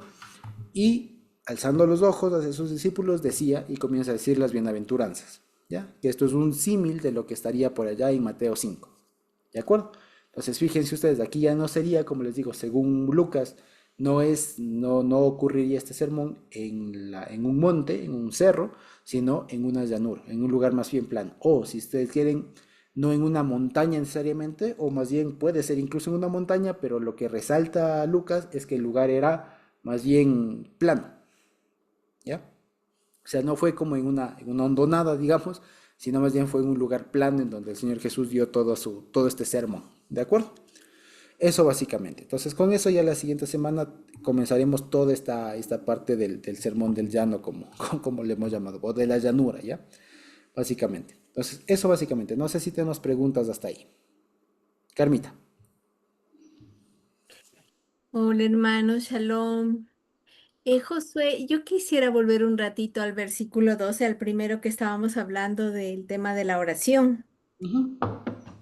Bueno, ahí aparece la palabra Dios, ¿no? Y normalmente, o sea, yo estoy mirando estas palabras cómo fueron usadas originalmente en el texto hebreo en el Antiguo Testamento.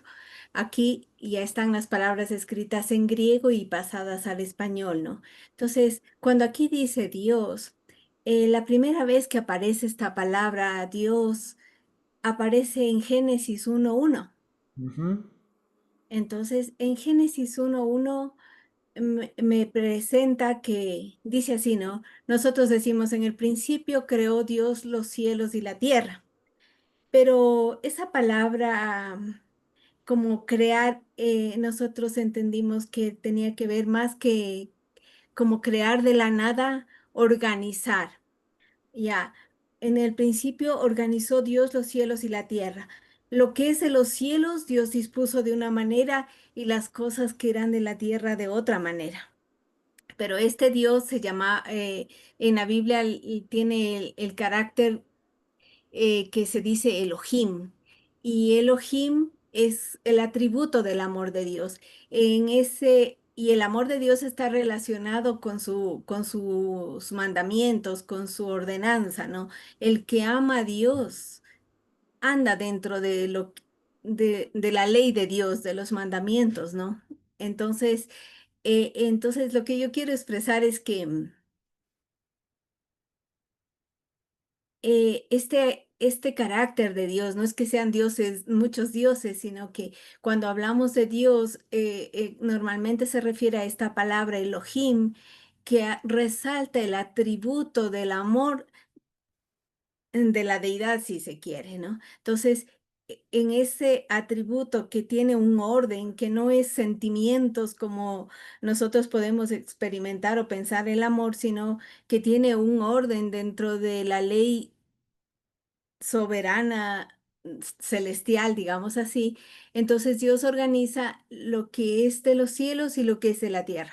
Pero algo sucede que en el siguiente versículo hay un desorden. Y luego vemos que en la primera frase de Génesis 1:1, como habíamos aprendido cuando estudiábamos las parashas, eso que leemos en el principio tiene que ver más bien con la sustancia, o sea, bueno, estoy tratando de pensar como para que todos entendamos, ¿no? Con la sustancia de Dios. Ahí no es que dice en el principio creó, sino con la misma esencia de Dios, organizó Dios lo que es de los cielos y lo que es de la tierra. Ocurre un desorden y la tierra se encuentra desordenada y en caos y todo eso. Pero como con la esencia del amor de Dios hizo todo, esa esencia del amor de Dios se va a revelar para nosotros con que Dios mismo iba a venir acá a ordenar lo que se había desordenado. Entonces, cuando hablo de Elohim, es ese Dios que hizo todas las cosas con un orden, no nos hizo dentro de ese orden no estábamos obligados a ser perfectos para la ley de Dios, sino que Dios estaba formándonos o formando al ser humano para que pudiese entrar en ese amor de Él. Pero en mitad de todo lo que estaba Él haciendo, las tinieblas hacen su trabajo y todo se desordena, el pecado entra al mundo. Pero de alguna manera Dios ya había previsto la manera de ordenar lo que ha sido desordenado. Y con el Evangelio se nos ha revelado, y es lo que estamos experimentando, que en la persona de Yehoshua HaMashiach, nuestro Señor Jesucristo, es como Dios mismo, este Elohim, de alguna forma se manifestó a nosotros y nos ha revelado su salvación. Y ya no es solamente un hecho histórico que hace 2000 años pasó, sino que cada uno de los que hemos recibido la experiencia de ser hijos, sabernos adoptados por Dios, hemos experimentado estamos experimentando ese volver al estado original, a esa comunión y al amor de Dios, ¿no? A entender los mandamientos o las leyes de su reino y caminar dentro. Bueno, me hice tanto lío para o sea, que aquí yo no quisiera leer Dios, sino quisiera leer Elohim. Ahora, otra palabra que aparece eh, también en hebreo, en la primera parte del libro, es la palabra orar. Y estuve mirando, ¿no? Y aparece por primera vez, si es que no me he equivocado de ver, en Génesis 20:17. ¿Qué pasó en Génesis 20:17? Dice que pues Abraham estaba con su esposa Sara em, entre los filisteos. A ver, no sé si estoy equivocada, espérenme un ratito.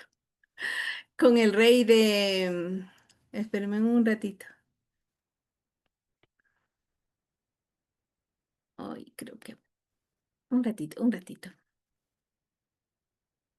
Bueno, voy a ver Génesis 20, ¿no? Entonces, Abraham, a quien Dios se le había revelado y le manifestó su salvación, el amor de Elohim le hizo manifiesto igual que a nosotros hoy. Entonces, él estuvo con Abimelech em, en Gerar, ¿ya? Entonces, pero pues ahí Abraham le dijo a su esposa, pues voy a parafrasear, ¿no? Tú eres tan hermosa que por tu causa tal vez me matan, ¿no? Para quedarse contigo, di que eres mi hermana. Y bueno, luego Abraham se justifica al final que sí eres como mi medio hermana. Entonces pasa que cuando el rey de Gerar ve a Sara, le parece tan hermosa, quiere tomarla por mujer, pero Dios no le permite. Y Dios envía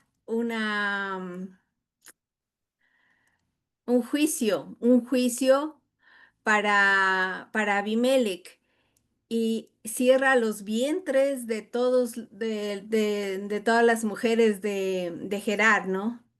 Entonces, en sueños Dios le dice a Abimelech, yo sé que con integridad de tu corazón has hecho esto, pero yo te detuve de pecar contra mí. Ahora devuelve la mujer a su marido porque él es profeta. Y aquí dice que él va a hacer oración por ti y... Ay, ya me salí. Ay, ay, ay. Él orará por ti. Perdón un ratito.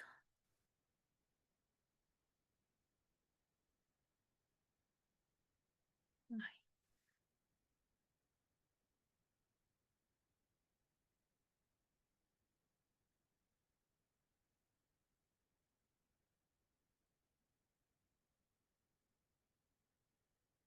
Ya, entonces le dice, Él orará por ti y tú vivirás. Y ya no, y si no la devolvieres a la mujer, sabe por cierto que tú morirás. Entonces Abimelech se levantó de mañana, llamó a los siervos y dijo todas estas palabras en oídos de ellos y tuvieron temor en gran manera. Después llamó a Abimelech a Abraham y le dijo, ¿qué nos has hecho? ¿En qué pequé contra ti que has traído sobre mí y sobre mi reino tan grande pecado? No debiste hacer lo que has hecho conmigo. Dijo Abimelech a Abraham. ¿Qué pensabas para que hicieses esto? Y Abraham dijo, ciertamente no hay temor de Dios en este lugar y me matarán por causa de mi mujer, pensé. Y a la verdad también es mi hermana. Bueno, y luego finalmente dice que Abraham oró por Abimelech y bueno, sanó y también los vientres de su mujer y de su sierva se abrieron y tuvieron hijos. Bueno, esta es la primera vez que aparece esta palabra orar, que tiene una raíz que significa como participar de un juicio, ¿no? Y bueno, yo voy a poner de esta manera, ¿no? Entonces, en aquellos días, o sea, Jesús fue al monte para entrar en juicio, como le hemos escuchado al hermano Eric que nos enseñaba. Pero también hemos entendido que el juicio significa seguir el procedimiento correcto de justicia. Entonces, Jesús, como dice Josué, o sea, estaba em, organizando o pensando qué es la justicia que él tenía que hacer al llamar a estos 12 de entre los muchos discípulos que le seguían, ¿no? Entonces, en aquellos días, eh, como dice aquí, ¿no? Fue al monte para entrar en juicio, para seguir el procedimiento de justicia. Pero ¿qué procedimiento de justicia? No orando a Dios, sino no orando a Elohim, sino para seguir el procedimiento de justicia de Elohim, ¿sí? Y pasó la noche, como leíamos, para seguir el procedimiento de justicia que le pertenece, como decía Josué, a Elohim. No para seguir el procedimiento de justicia a Elohim, sino que le pertenece, no delante de Elohim, sino el que es propio del amor. O sea, ¿cuál es el procedimiento de justicia cuando Dios hizo los cielos y la tierra? O sea, cómo, como volviendo al principio, que no sé cómo quiero decir, pero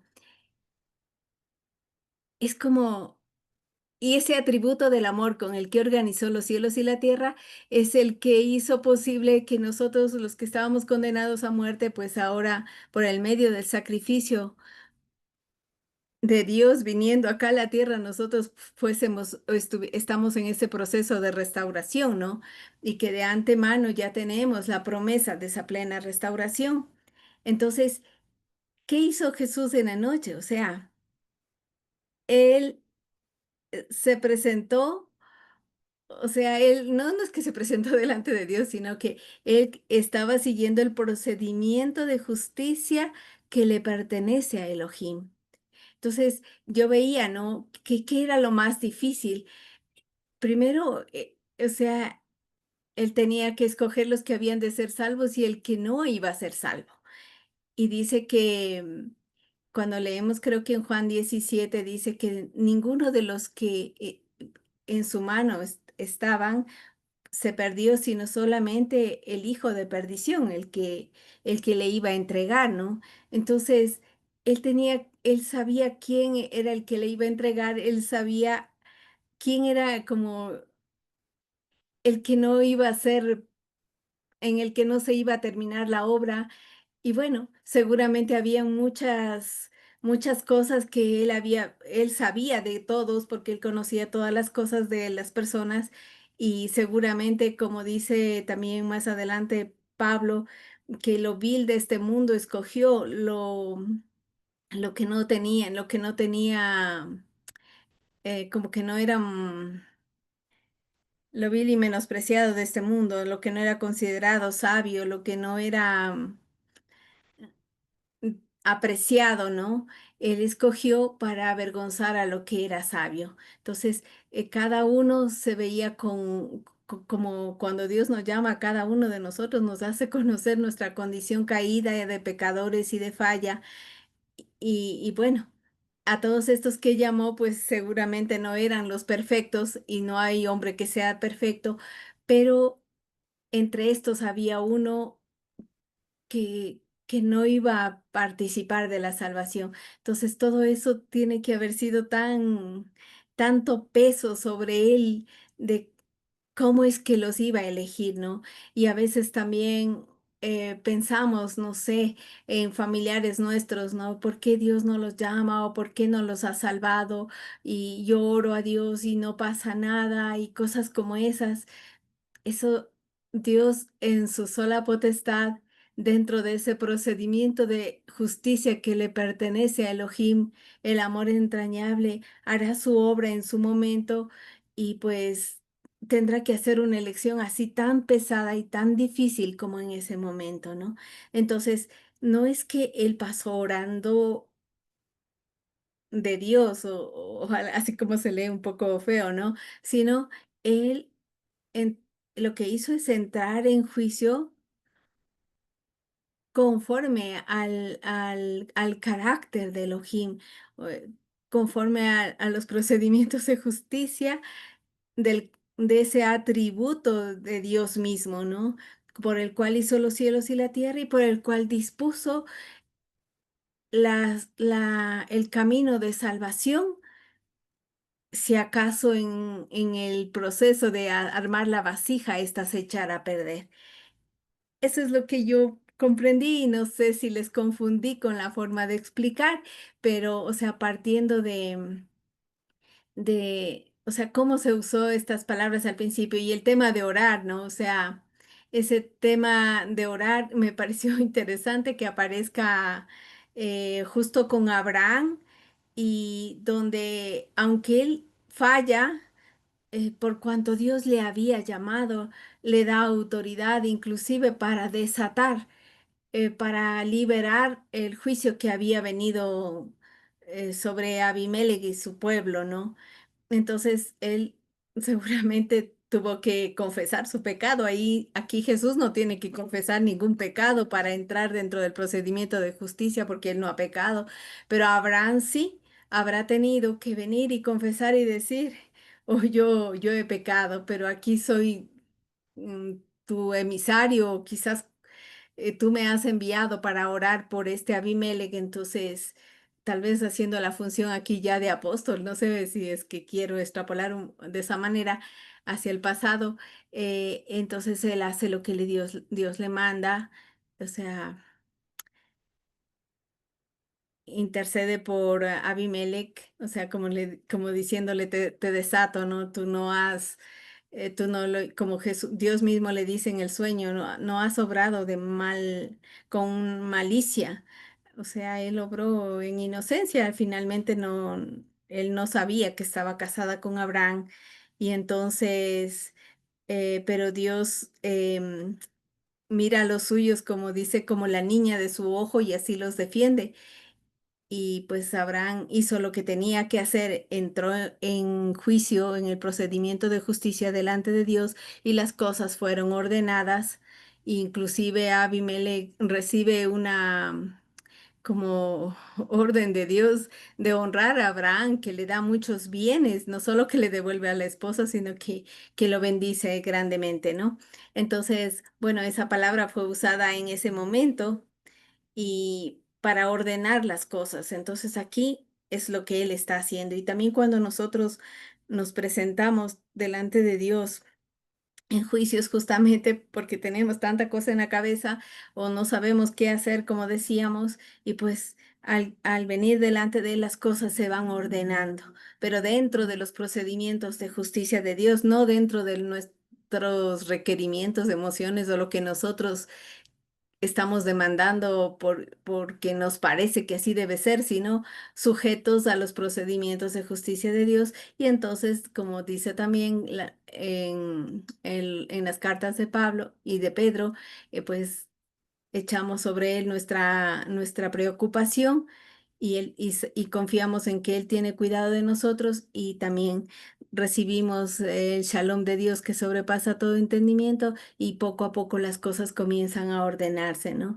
Y por eso Jesús dijo que em, nos, que velemos, ¿no? Que estemos atentos, velemos y oremos, porque en el mundo tenemos aflicción, todos los días son difíciles, pero si no hacemos este ejercicio, las cosas nos sobrepasan.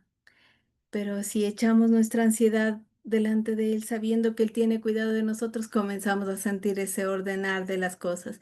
Y bueno, después de hacer esto, pues el Señor supo claramente a quiénes había de llamar y tal como aquí lo presenta Lucas, ¿no? Eso es lo que quería decir.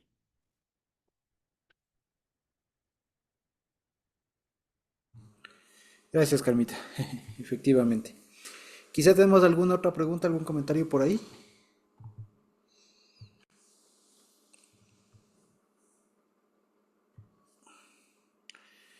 ¿No?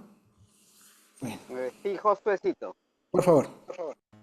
eh, Mire que para nosotros que de pronto ya sabemos y somos cristianos un poco maduros, se podría decir, porque siempre estamos aprendiendo, pero ya llevamos añitos, se nos hace un poquito difícil entender lo que ahorita tú dijiste, ¿no?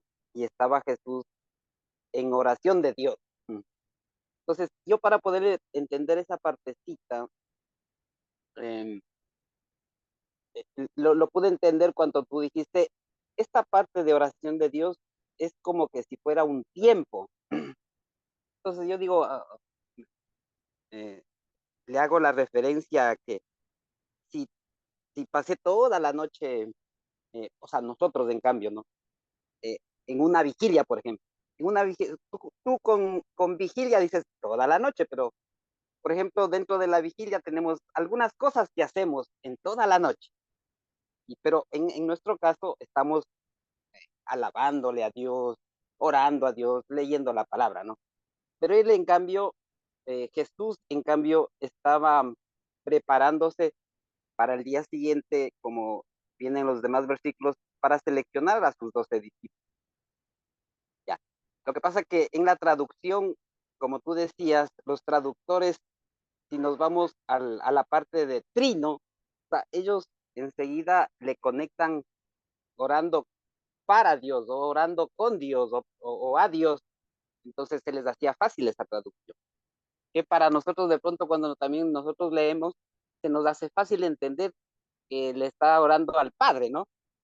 Pero en nuestro caso, que ya lo vamos entendiendo de una forma mejor, entendemos que Dios de igual manera nos está preparando, porque para mí entenderle que para Jesús se le hacía difícil seleccionar a los 12, para mí, yo creo que no, sino que nos está dejando una lección de que nosotros para cualquier necesidad o problema o algo que vayamos a tener que realizar una elección o saber decidir algo, debemos tomarnos un tiempo de oración, un tiempo de comunión y ahí sí pedirle a Dios, porque para nosotros se nos hace muy difícil muchas veces decidir algo. Pero para Dios es algo sencillo lo que de pronto iba a seleccionar el siguiente día, ¿no? Porque Él ya lo sabe todo y conoce todo, ¿no? Sino que lo que nos deja escrito es como una referencia a lo que nosotros debemos hacer cuando estamos en esa necesidad, en ese problema. Entonces, para nosotros es una gran enseñanza esto, ¿no? Porque muchas veces tomamos a la ligera una decisión, pero miren que para Jesús le tomó, dice, toda la noche, toda la noche. Y hay veces que nosotros, esto digo, lo tomamos a la ligera una decisión, pero Jesús quiere que aprendamos de Él y siempre pidamos a Él y pongámosle todo en las cosas del Señor Jesús para que Él nos dé, ¿no? Muchas veces decimos para que Él nos hable y muchas veces nos vendrá en sueño, nos vendrá con otra persona, pero siempre Él nos quiere dar una salida correcta a todas nuestras necesidades.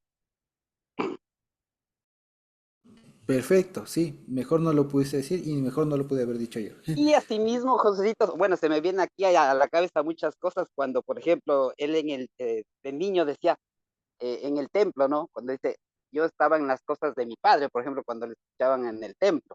Se me viene también después, como tú decías, ya vamos a ver qué significa otra cosa cuando está en Getsemaní.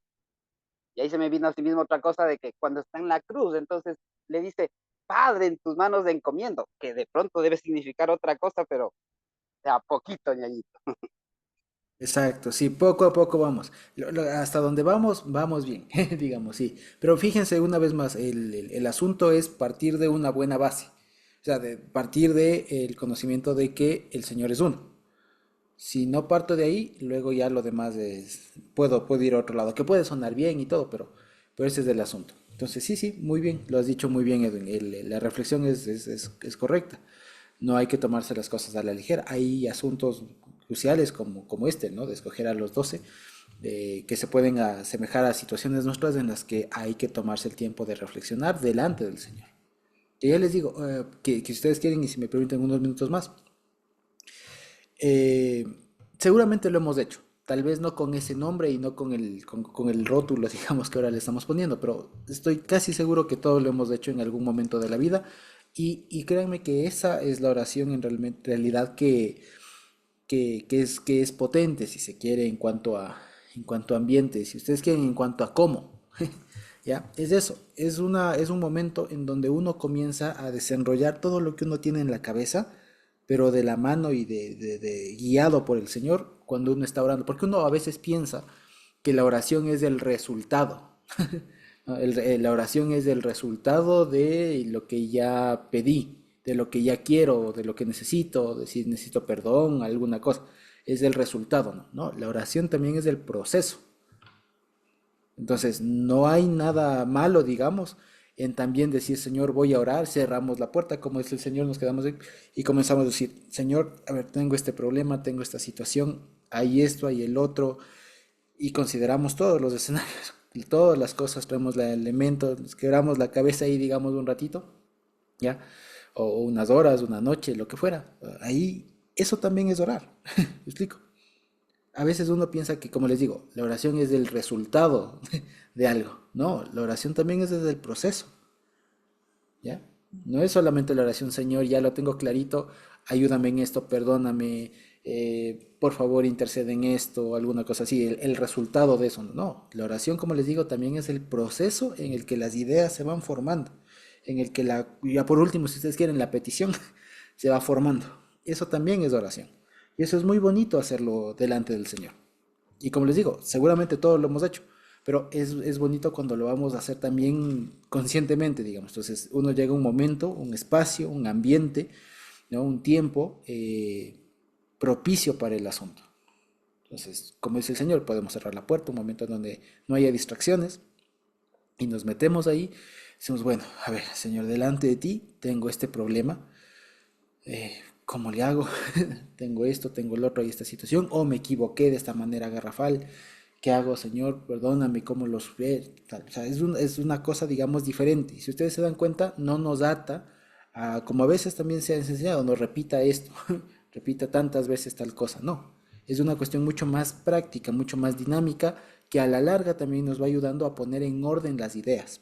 Y ahí sale, y ahí uno reflexiona. Porque eso les digo, en la raíz, la palabra tefilá, si ustedes quieren en hebreo, en el idioma que sea, la idea de la oración, la idea que está detrás es reflexionar, es cavilar, ¿ya? Es una cuestión muy, muy reflexiva.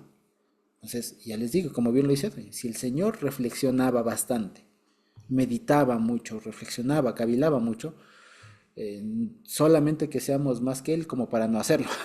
Quiero decir, o sea, nunca, ¿cierto? Por lo tanto, es bueno que nosotros en todos nuestros días, cada día y tal, tengamos un momento del tiempo que dispongamos, digamos, para hacerlo. Porque es muy bueno que las ideas vayan tomando forma, vayan tomando control en esa comunión con el Señor. Porque ya les digo, a veces uno viene con la idea de que al Señor se le presenta solamente ya el producto, el resultado. No, hay ocasiones en donde no tengo eso clarito que ya tengo que decirle al Señor. ¿Y qué hago? Pues oro en el sentido de que Dios aclárame ahorita, conversemos, aclárame, Señor, por favor, ayúdame. Ten la bondad de aclararme las ideas, tengo esto, me equivoqué en esto, tengo aquí, acá, los hermanos así, o mi hermano, mi hermana, qué sé yo. Ya, o sea, el asunto que tengamos, sea bueno o malo, lo que sea, es bueno también orar en el sentido de procesar eso. Fíjense. Y eso es una cosa muy, muy interesante que, como les digo, seguramente todos lo hemos hecho, pero es bueno que también lo vayamos haciendo un poco más consciente. Y que no pensemos, como les digo, que la oración es solamente eso último, sino también es el proceso de armar la cosa. ¿Sí? Eso básicamente. Entonces eso. Quizá tenemos alguna otra pregunta, alguna otra intervención. Y si no, podríamos terminar por ahora. Siempre agradeciéndoles a todos los que han participado, nuestra hermana Digna, papá, Carmita, Edwin en esta ocasión. ¿Sí? Creo que no. Bueno, Dios bendito entonces.